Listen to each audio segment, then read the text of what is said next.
সমবেদনা পরিবারকে জানাচ্ছি, নির্যাতিত পরিবারকে। তার নাম তো নিতে পারি না। যে মেয়েটি নির্যাতিত হয়েছে তার জন্য আমি শোক জ্ঞাপন করছি। সাথে সাথে সারা ভারতবর্ষে যারা ধর্ষিতা হয়েছেন, যারা নির্যাতিত হয়েছেন, তাদের সকলের বিরুদ্ধে যে অত্যাচার হয়েছে, সেই অত্যাচারের করুণ কাহিনী আপনাদের একটি কথাতেও আমি শুনলাম না। তাদের সকলের ব্যাপারেও এই সভা শোক জ্ঞাপন করছে, এটা আমি আবেদন করব এবং তাদের পরিবারবর্গকে সমবেদনা জানাচ্ছি।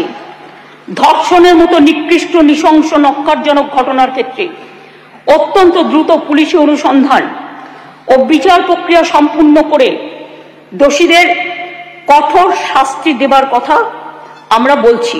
যে কোনো শুভবুদ্ধি সম্পন্ন মানুষই কোন রকম শর্ত ছাড়া নিঃশর্তভাবে এই বিলকে সমর্থন করবে আশা রাখি। আমরা এখন we want justice from CBI.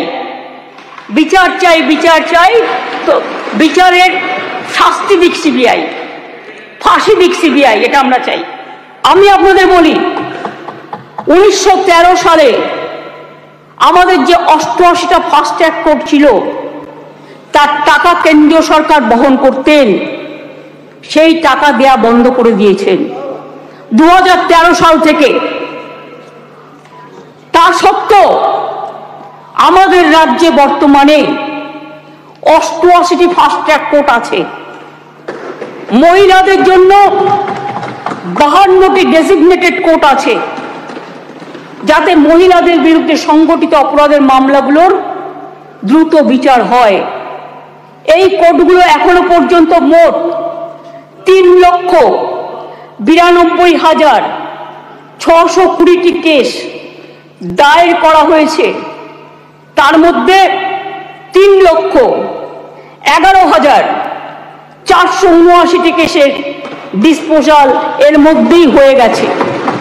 মহিলা সংক্রান্ত 7,000 কেস কোর্টে পেন্ডিং আছে, আমাদের কাছে পেন্ডিং নেই। এটা হলো ফাস্ট ট্র্যাক কোর্টের ব্যাপার বলি।